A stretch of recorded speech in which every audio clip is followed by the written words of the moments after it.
Hello everyone, I Rohan Sharma welcome you to अभ्यास institute of education.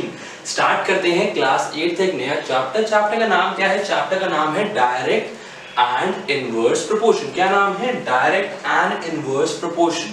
तो chapter start करने से पहले ये समझते हैं दैट डायरेक्ट और इनवर्स प्रोपोर्शन का मतलब क्या है। यहाँ पे हेडिंग में ही, चैप्टर के नाम में ही मेरे दो कॉन्सेप्ट्स हैं।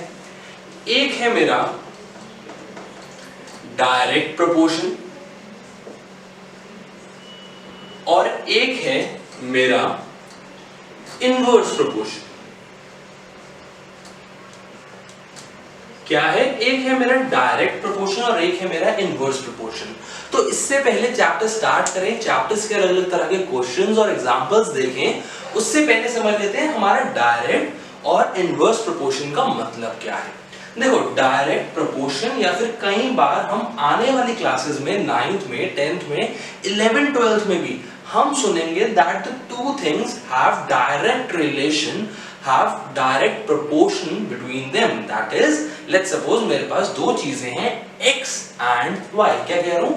मेरे पास दो वेरिएबल्स हैं x और y।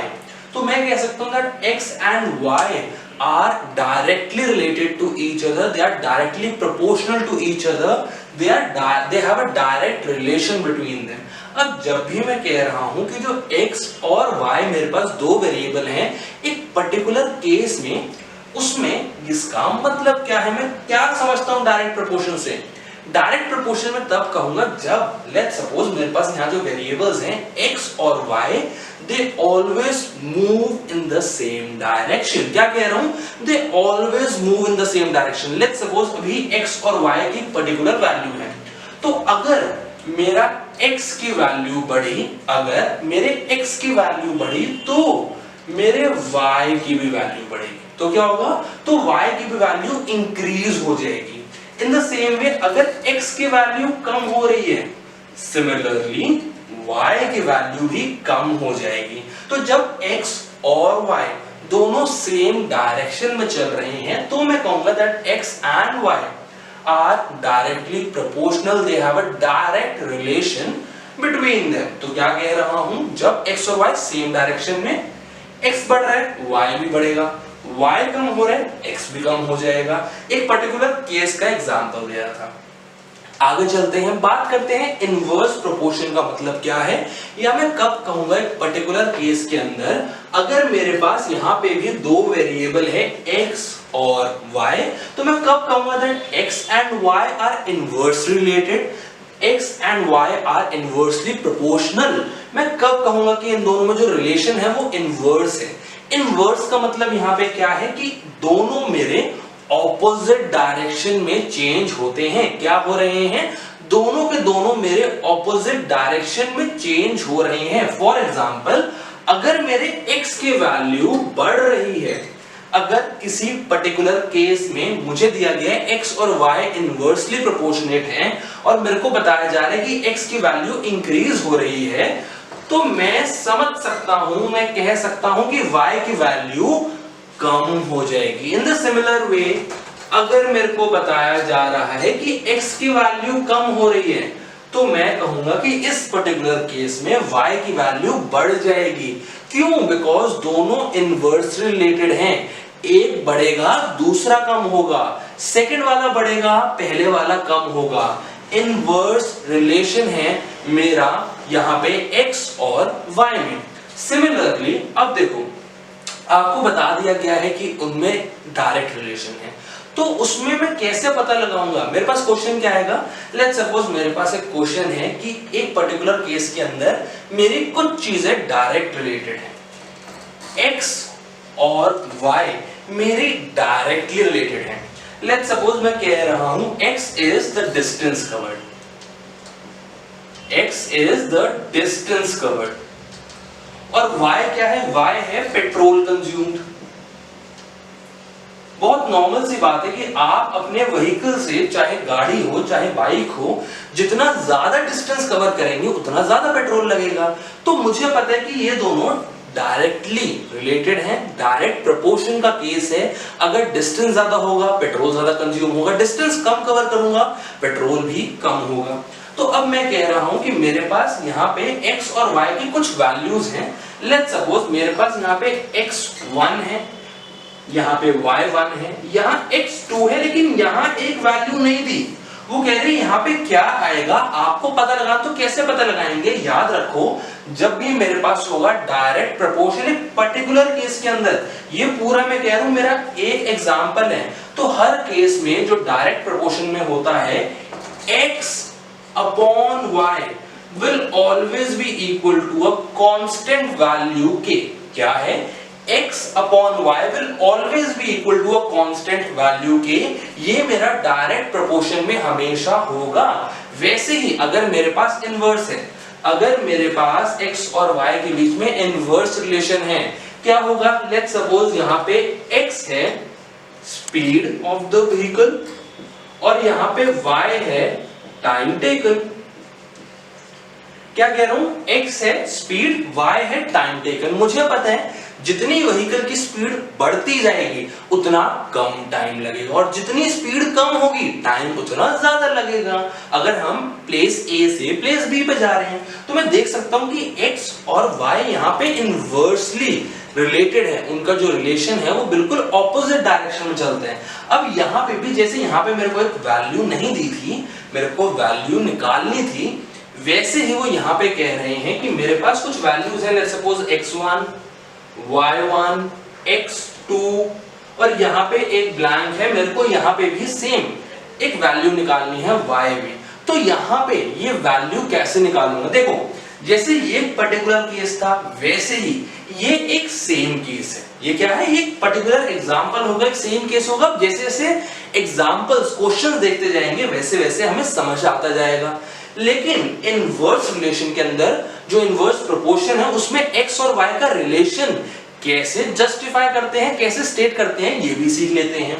डायरेक्ट प्रोपोर्शन में हमारा रिलेशन होता है x upon y will always be equal to k।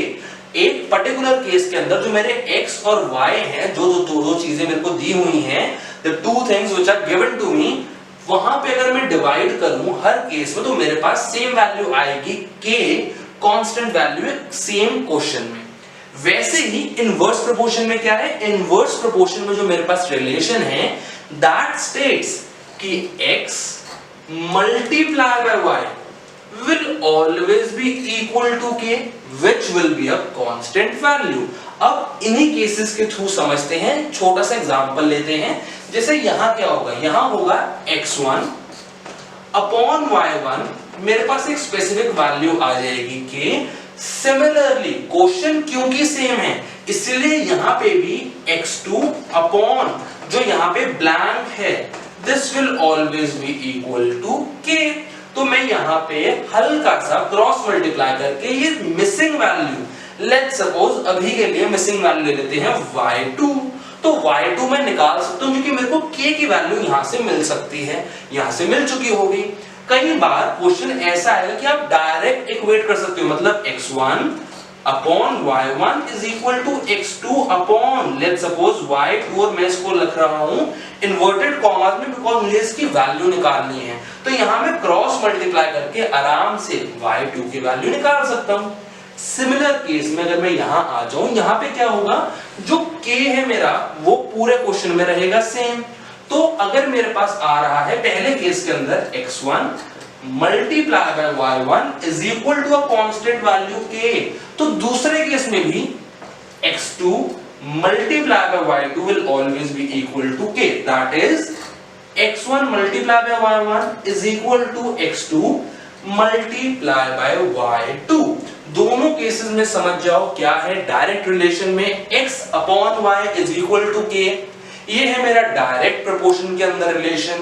Direct proportion क्या है, एक बढ़ रहा है दूसरा भी बढ़ेगा, एक कम हो रहा है दूसरा भी कम होगा। इनवर्स प्रोपोर्शन क्या है, एक ऐसा केस है जहां पे अगर एक बढ़ रहा है दूसरा कम होगा, एक कम हो रहा है दूसरा बढ़ेगा। यहां पे रिलेशन क्या है, यहां पे रिलेशन है that x multiply by y will always be equal to k। I hope आपको पूरा कॉन्सेप्ट डायरेक्ट रिलेशन का, डायरेक्ट प्रोपोर्शन का, इनवर्स प्रोपोर्शन का समझ आया है, बिकॉज सेम कॉन्सेप्ट आपका ना सिर्फ 8th में, class 9th, 10th, 11th, 12th में भी लगने वाला है। अब अगर कॉन्सेप्ट समझ लिए, जल्दी से आगे चलते हैं, प्रैक्टिस कर लेते हैं कुछ questions of direct proportion and some questions of inverse proportion as well. अब अगर कॉन्सेप्ट समझ लिए हमने डायरेक्ट और इनवर्स का, तो कुछ क्वेश्चंस देख लेते हैं। Starting with exercise 13.1, question number 1 क्या है? स्टार्ट करते हैं with the very basic questions. हमारे पास फर्स्ट क्वेश्चन क्या है? हमारे पास फर्स्ट क्वेश्चन है, इट सेज दैट मेरे पास एक पर्टिकुलर जगह के टाइमिंग और पार्किंग चार्जेस है। क्या है कि अगर आप अपनी कार एक रेलवे स्टेशन में 4 आवर्स के लिए पार्क कर रहे हो तो आपको 60 रुपीस देने पड़ेंगे एज पार्किंग चार्जेस। अगर आप 8 आवर्स के लिए कर रहे हो तो 100 चार्जेस लगेंगे। 12 आवर्स के लिए अगर पार्क कर रहे हो अपना व्हीकल तो 140 अदर चार्जेस हैं। अगर 24 आवर्स के लिए कर रहे हो तो चार्जेस जो है पार्किंग के, दैट विल बी ₹180। क्वेश्चन कह रहे हैं दैट जो मेरे पास डाटा अवेलेबल है, आप बताओ क्या यहाँ पे जो टाइमिंग्स और पार्किंग चार्जेस हैं, क्या ये मेरे डायरेक्ट प्रोपोर्शन में है या नहीं, क्या ये डायरेक्टली रिलेटेड है या नहीं। अब मैंने अभी अभी पढ़ाया था, आई होप आपको भी समझ आ गया दैट अगर मेरे पास एक क्वेश्चन दिया है, उसके अलग अलग केसेस हैं, तो मैं अगर चेक करना चाहूं कि वो डायरेक्टली प्रोपोर्शनल है या नहीं, तो मैंने बताया था कि डायरेक्ट प्रोपोर्शन में एक रिलेशन होता है। क्या रिलेशन है? That x upon y is equal to a constant k। क्या है? x upon y is equal to a constant k। तो लेट्स सपोज मैं यहां पे कह रहा हूं मेरा x है टाइम और y है पार्किंग चार्जेस। तो अभी चेक कर लेते हैं कि क्या मेरे को हर केस में सेम वैल्यू k मिल रही है या नहीं। अगर सेम वैल्यू k मिली, सो आई कैन से कि मेरे टाइमिंग और पार्किंग चार्जेस डायरेक्टली प्रोपोर्शनल है, अदरवाइज नॉट। तो जल्दी से चेक करते हैं। ऊपर लेते हैं टाइम और डिनोमिनेटर में ले लेते हैं पार्किंग चार्जेस। तो मेरे पास क्या आ रहा है? अगर सबसे पहले बात करूं तो मेरे पास है 4/60। क्या है? 4/60, जहां पे टाइम में दिखा रहा हूं इन आवर्स और पार्किंग चार्जेस दिखा रहा हूं रुपीस में। तो 4/60 आया, तो मैं अगर इसको कर दूं डिवाइड तो मेरे पास आ गया 1/15। क्या आ गया? 1/15। आगे चल लेते हैं। मेरे पास दिया हुआ दूसरा केस 8/100। क्या है? 8 आवर्स के लिए 100 रुपीस, सो 8/100। इसको भी अगर जल्दी से डिवाइड करें 4 से कर लेते हैं तो मेरे पास यहां आ गया 2, यहां आ गया 25। 2/25 मेरे को यहीं पे दिख रहा है that 1/15 is not equal to 2/25। फिर भी एक बार और आगे चल लेते हैं। मेरे पास है, अब लेट्स सपोज इसको कह देते हैं x3 and this is y3। तो अगर इसको कंपेयर करूं तो 12/140। क्या है? 12/140। 2 से डिवाइड करूं तो यहां आ गया 6, यहां आया 70। फिर से 2 से करूं तो मेरे पास आ गया 3/35। क्या आ गया? 3/35। As I can see that in none of the cases, मैंने अब तक 3 केसेस किए हैं, मेरे को दिख रहा है that किसी में भी जो मेरे k की वैल्यू है वो कांस्टेंट नहीं है। यहां है 1/15, यहां है 2/25 और यहां है 3/35। As the value of k, as k is not constant in the above case, hence we can say that timings and parking charges are not in a direct proportion। यहां पे हमने चेक करना था कि क्या वो डायरेक्ट प्रोपोर्शन में है या नहीं। मैंने 4 में से 3 केसेस निकाले और मैंने क्या देखा दैट यहाँ पे जो k मिल रहा है वो तीनों केसेस में अलग है। सो मैं कह सकता हूं कि ये डायरेक्ट प्रोपोर्शन में नहीं है। अब अगर ये समझ लिया तो जल्दी से आगे चलते हैं, सेकंड क्वेश्चन की बात करते हैं।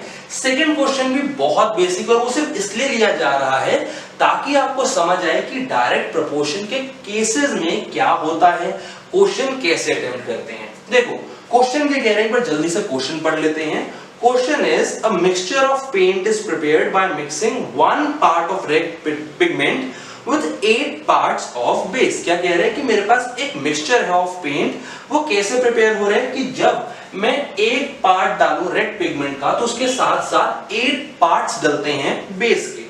उसके लिए मेरे पास एक फॉलोइंग टेबल दे दिया गया है जिसको मेरे को फिलअप करना है। क्या करना है, मेरे को इसको फिलअप करना है। लेट्स सपोज अभी के लिए मैंने कहा था x अपॉन y, तो x ले लेते हैं पार्ट्स ऑफ रेड पिगमेंट और y लेते हैं पार्ट्स ऑफ बेस।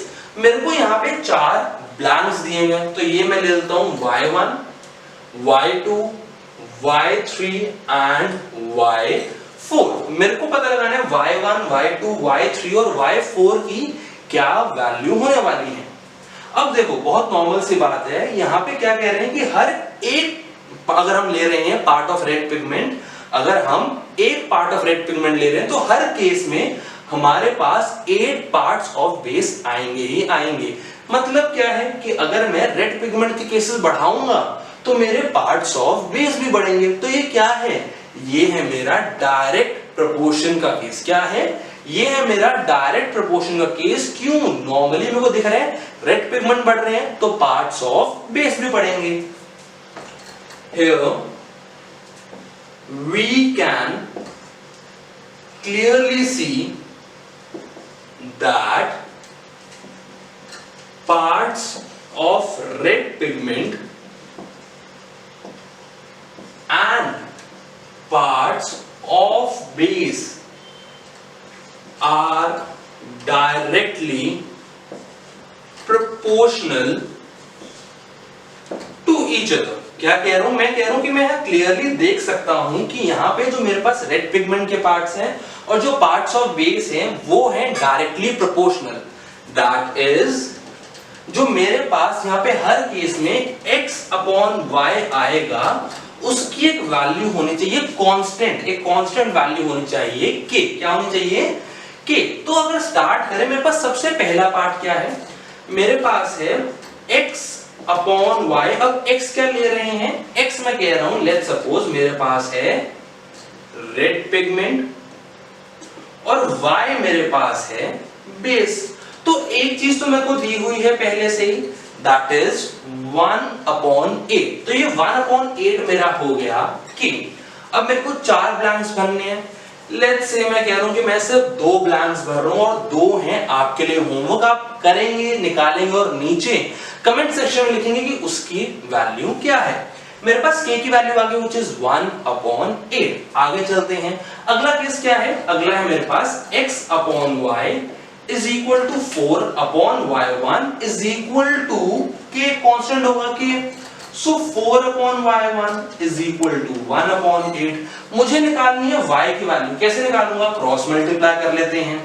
मेरे पास आ जाएगा y1 is equal to 8 multiply by 4, so y1 is equal to 32। क्या आ गई, y1 इज इक्वल टू 32। मतलब अगर मेरे पास 4 पार्ट्स हैं रेड पिगमेंट के तो मेरे पास 32 पार्ट्स होंगे बेस के। और जल्दी से अगर हम एक और पार्ट ट्राई करें तो मेरे पास क्या है, अगर मैं कह रहा हूं x upon y is equal to 7 upon y1 है तो x अपॉन y की वैल्यू तो होनी चाहिए is equal to k, so 7 upon y1 is equal to 1 upon 8। Cross multiply करें तो मेरे पास क्या है, y1 is equal to 7 multiplied by 8, so not y1 but y2, so y2 की वैल्यू क्या आ गई, मेरे पास है 7 multiplied by 8 which is 56। तो क्या देख रहा हूं मैं, यहाँ पे देख पा रहा हूं कि अगर 7 पार्ट्स रेड पिगमेंट के तो पार्ट से कितने बेस होंगे, दैट विल बी 56। ये क्यों है, बिकॉज दोनों चीजें x और y जो मैंने ली हैं वो है मेरी डायरेक्ट प्रोपोर्शन में, इसलिए that will be equal to k। I hope concept समझ आया, बेसिक क्वेश्चन समझ आए। जल्दी से आगे बढ़ते हैं, देखते हैं आगे क्वेश्चन मेरे पास क्या दिए हुए हैं। Now done with the basic question, जल्दी से आगे बढ़ते हैं, बात करते हैं क्वेश्चन नंबर 4 की। देखते हैं क्वेश्चन नंबर 4 क्या कह रहा है। Question number 4 says that a machine in a soft drink factory fills 840 bottles in 6 hours। क्या दिया हुआ है, मेरे पास दिया हुआ है दैट एक मशीन है सॉफ्ट ड्रिंक की फैक्ट्री में, वो 840 बॉटल्स भर पा रही है in 6 hours. How many bottles will it fill in 5 hours? आपको बताना है दैट वो कितनी बॉटल्स भरेगी 5 घंटे के अंदर। तो काम करते हैं, जो मेरे को बॉटल्स निकालनी है 5 घंटे में, उसको ले लेते हैं y1। क्या ले लेते हैं? उसको ले लेते हैं y1। अब आई कैन क्लियरली सी दैट अगर मेरे पास टाइम टेकन और बॉटल्स हैं, तो अगर मैं टाइम बढ़ा दूंगा तो बॉटल्स बढ़ जाएंगी, टाइम कम कर दूंगा तो बॉटल्स हो जाएंगी कम। तो मैं क्या देख रहा हूं that time taken and bottles क्या है, टाइम टेकन और बॉटल्स के बीच में है direct relation. So I can write as the time taken and the number of bottles are directly related या फिर are in direct proportion। क्या कर लिख देते हैं? are in direct proportion, then I can say then time taken upon the number of bottles, this will be equal to a constant value, that is k। तो मेरे पास यहां क्या आ रहा है? This implies 6 upon 840 is equal to k। अब k क्या है यहां पे? वैल्यू निकाल लेते हैं। 6 1s 6, 6 1s 6, मेरे पास बच गया 2। 24 किस पे आता है? 4 पे, एंड 0। तो मेरे पास यहाँ पे k क्या आ गया? मेरे पास k की वैल्यू आ गई 1 अपॉन 140। ऐसे ही आगे चलते हैं, देखते हैं मेरे पास आगे क्या दिया हुआ है। मेरे पास आगे दिया हुआ है 5 अपॉन y1। क्या दिया? 5 upon y1 is equal to k।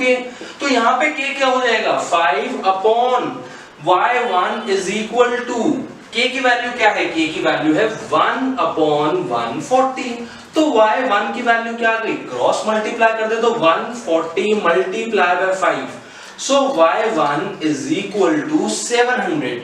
Hence the machine can fill 700 bottles in 5 hours. कितने आवर्स है? मेरे पास है 5 hours. So the machine can fill 700 bottle in 5 hours. I hope question easy था, समझ आया।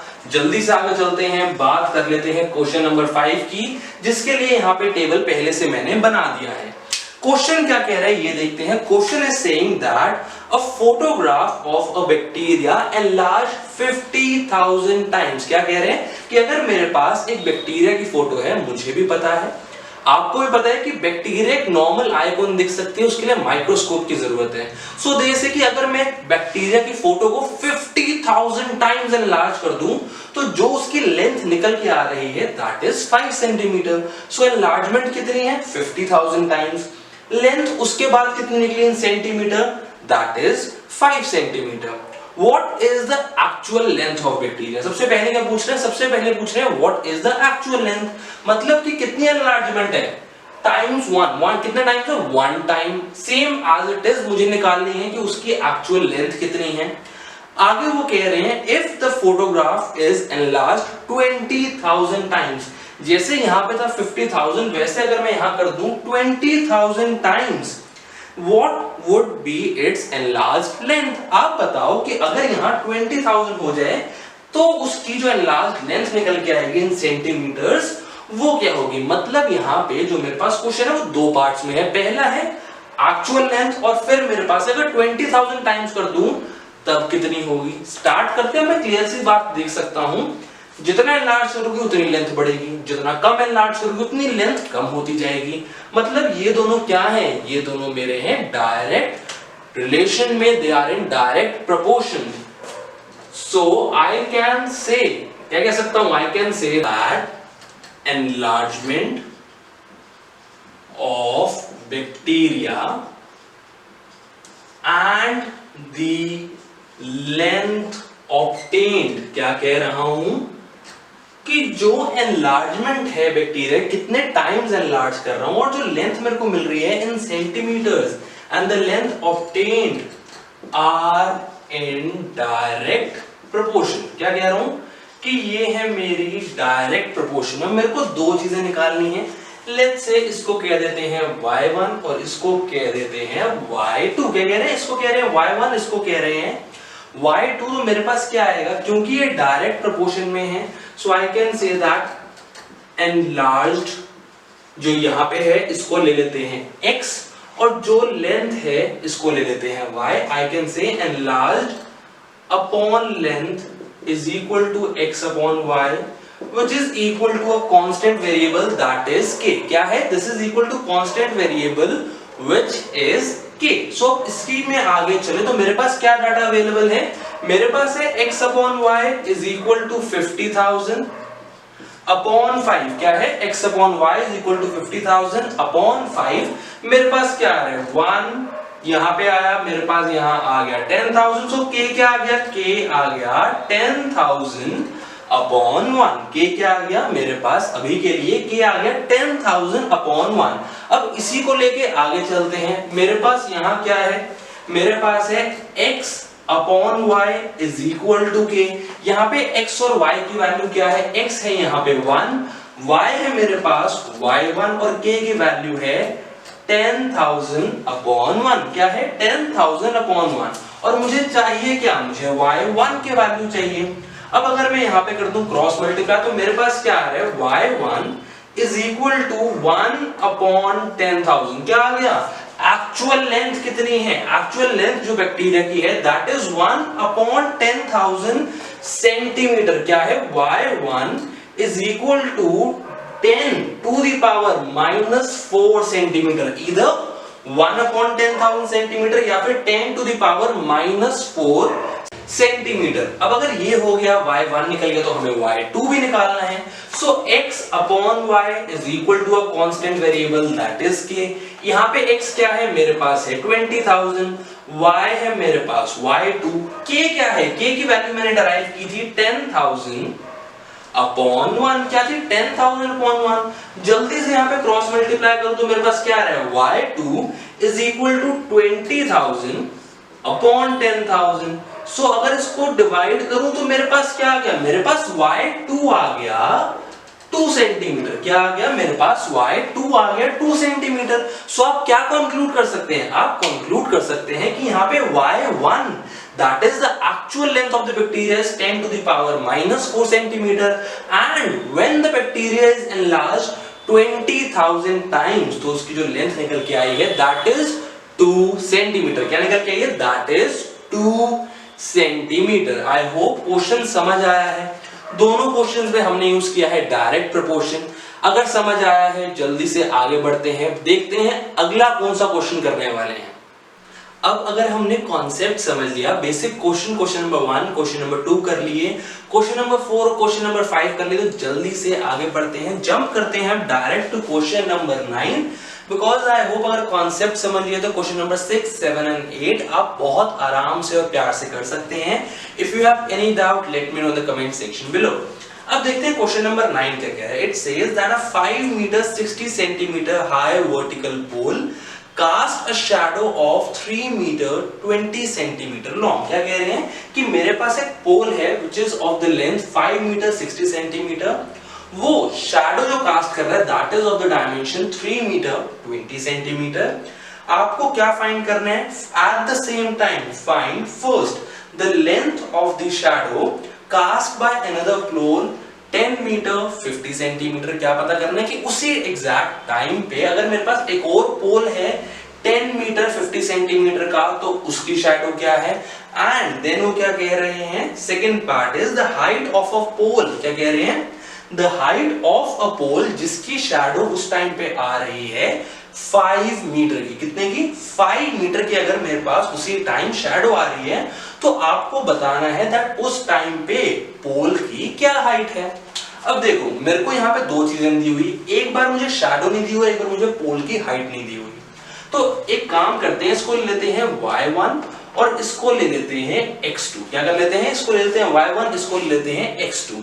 अब बहुत नॉर्मल सी बात है, बहुत नॉर्मल सा कॉन्सेप्ट है, आप भी मुझे बता सकते हो दैट जैसे जैसे पोल की हाइट बढ़ेगी वैसे वैसे शैडो को क्या होगा, अगर पोल की हाइट बढ़ रही है तो शैडो भी बढ़ेगी, और अगर पोल की हाइट कम होगी तो शैडो की लेंथ भी कम होती जाएगी। सो वी कैन कंक्लूड, क्या कह सकते हैं, वी कैन कंक्लूड दैट, हम देख रहे हैं pole and length of shadow, क्या कह रहे हैं, दैट एज, तो थोड़ा सा और ऐड कर लेते हैं, एज लेंथ ऑफ पोल, क्या कह रहा हूं, as length of pole and length of shadow are in direct proportion, क्या है, ये दोनों है मेरे डायरेक्ट प्रोपोर्शन में, then I can clearly see that pole upon shadow will always be equal to a constant variable that is k।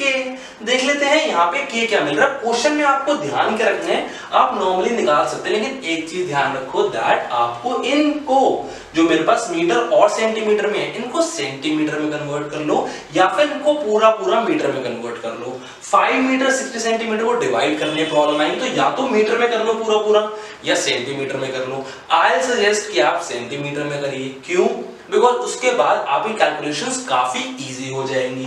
तो मैं कह रहा हूं इसको ले लेते हैं x, इसको ले लेते हैं y, so pole upon shadow which will be equal to x upon y is equal to a constant variable k।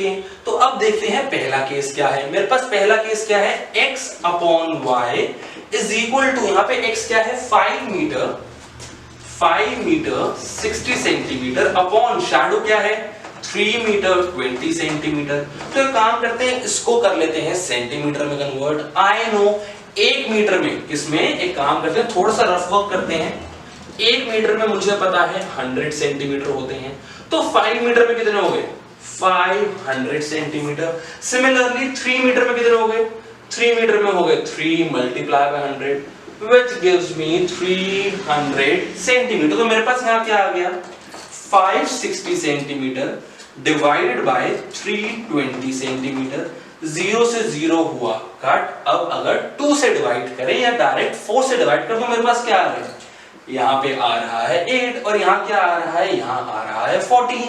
अब करते हैं फिर से 2 से, तो मेरे पास क्या आ रहा है, यहाँ मेरे पास आ रहा है 7 और यहाँ आ रहा है 2 से कर रहे थे तो यहाँ आ गया 4। तो मेरे पास जो k आ रहा है that is 7/4। क्या आ गया, मेरे पास k आ गया 7/4। अब आगे चलते हैं, बात कर लेते हैं फर्स्ट पार्ट की। क्या करना था फर्स्ट पार्ट में, शैडो निकालनी है। So as x upon y is equal to k, एक क्वेश्चन में k की वैल्यू हमेशा रहेगी सेम।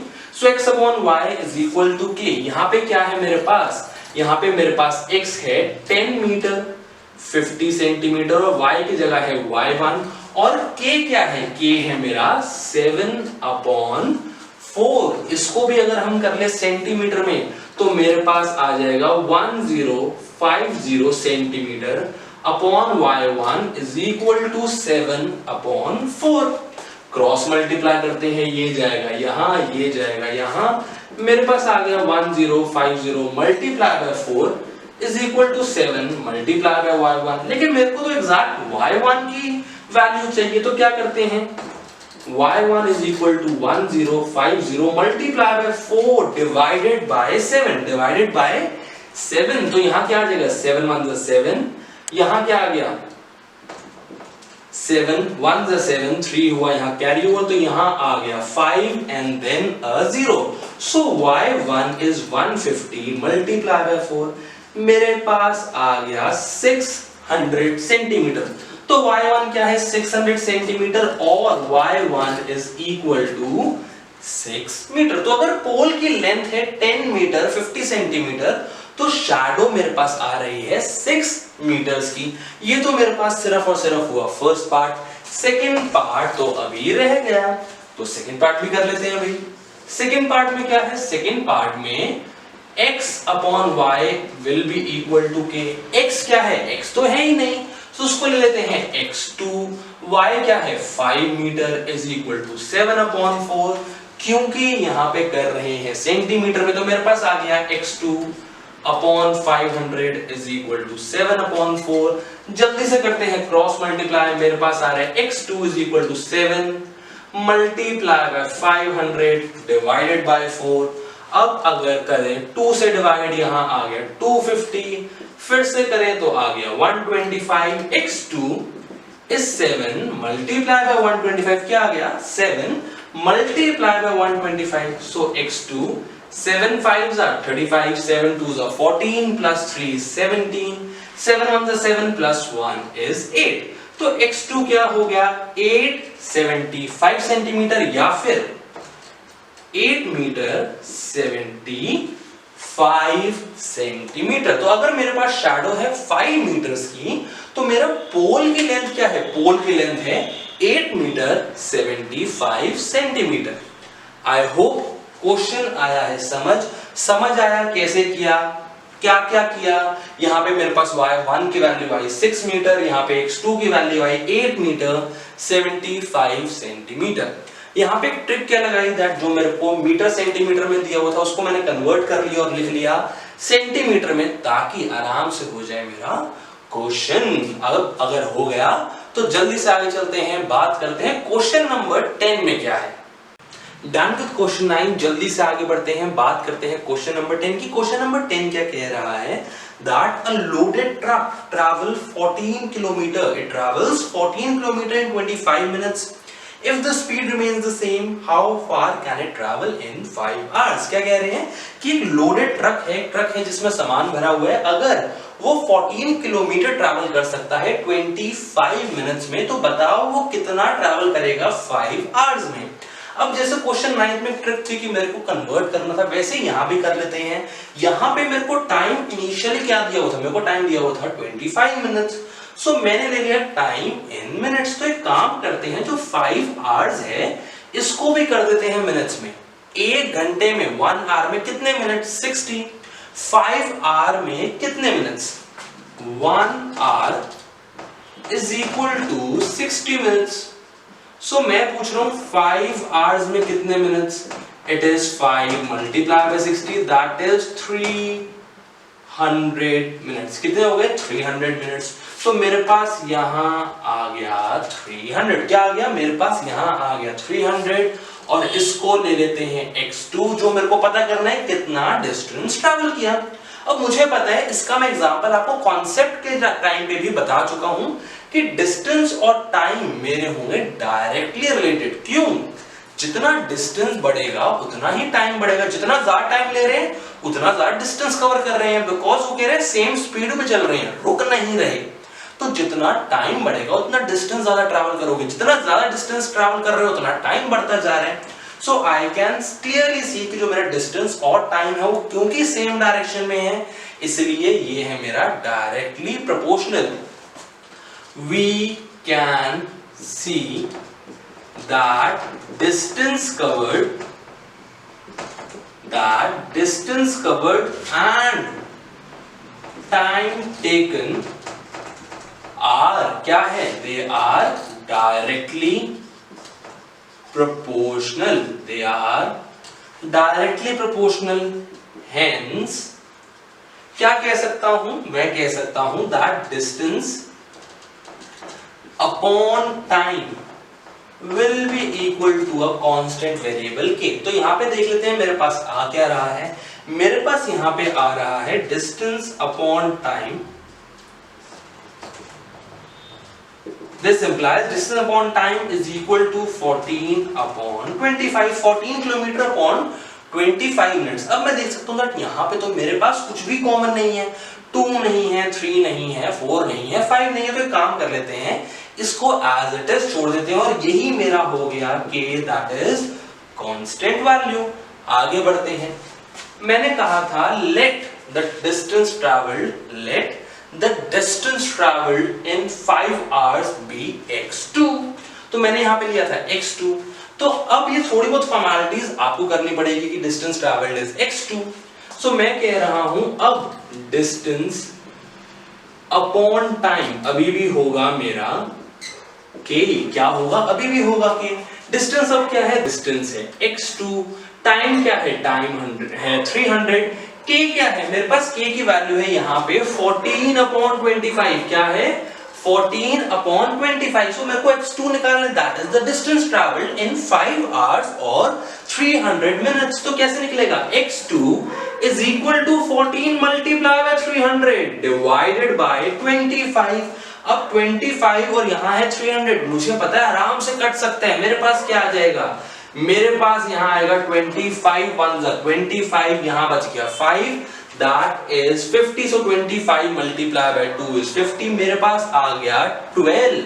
तो x2 क्या आ रहा है, x2 is 14 multiplied by 12, क्या आ गया 14 multiplied by 12। अब देखते हैं ये क्या होता है, 14 multiplied by 12 अगर करूं, 4 2 8, 2 1 2, 4 1 4, 1 1 1, मेरे पास आ गया 8 6 और यहाँ आ गया 1, क्या आ गया 168, क्या आया, आई रिपीट, यहाँ मेरे पास आया 168। सो x2 क्या है, it is 168 kilometre. So I can conclude that the truck will travel 168 kilometre in 5 hours। Truck कितना ट्रैवल कर रहा है, ट्रक ट्रैवल कर रहा है 168 किलोमीटर in 5 hours। क्या है, आई एम सेइंग दैट मेरे पास आंसर आ गया, the truck will travel 168 kilometre in 5 hours। I hope that आपको कॉन्सेप्ट क्लियर है, समझ आया दैट डायरेक्ट प्रोपोर्शन के क्वेश्चंस कैसे होंगे। इसी के साथ चैप्टर की फर्स्ट एक्सरसाइज होती है खत्म और वीडियो करते हैं यहीं पे वाइंड अप। आई होप कॉन्सेप्ट क्लियर है। अगले वीडियो में बात करेंगे इनवर्स क्वेश्चंस की, या फिर उन क्वेश्चंस की जहां पे x और y के बीच में इनवर्स रिलेशंस हैं, x and y are inversely related. I hope concept समझ आया, डायरेक्ट प्रोपोर्शन क्या होता है, इनवर्स प्रोपोर्शन क्या होता है, क्वेश्चन समझ आए जो यहाँ पे हमने किए हैं। जो क्वेश्चंस रह गए वो है आपका होमवर्क। अगर कोई डाउट हो let me know in the comment section below. इसी के साथ वीडियो करते हैं खत्म। अगर वीडियो समझ आई हो, कॉन्सेप्ट क्लियर हुए हो, hit the like button, subscribe to our channel for more such videos and don't forget to hit the bell icon. Thank you.